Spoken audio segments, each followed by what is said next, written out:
Hello! In this video I will show you how to install ChatGPT Widget on Samsung Galaxy S25. So you have to start by opening your Google Play Store, then click on search bar and type in Wally AI and click search and then click install.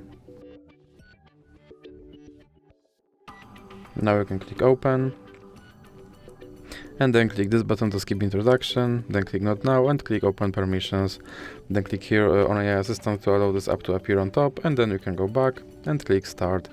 And as you can see right here there is my ChatGPT widget and I can open him and I can tell him to do something.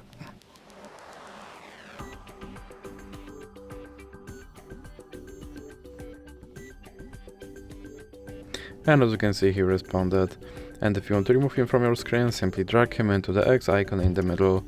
So that's it for this video. If you liked it, please remember to leave a like and subscribe.